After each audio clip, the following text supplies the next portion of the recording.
দেখো এখন 5টা সময়, আমাকে ঘুম থেকে তুলে শুয়ে আছি, গায়ের ওপর খালি ঝাঁপ কাটছে, কম্বল ধরে টানতেছে, পেরেশান করে রেখে দিয়েছে। এখন আদর খাবে নিজে শুয়ে, কি বলবে বলো।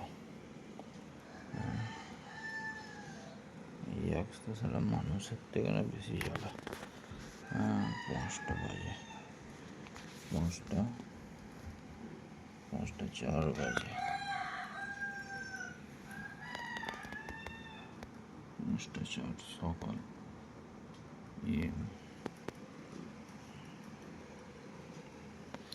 কি হবে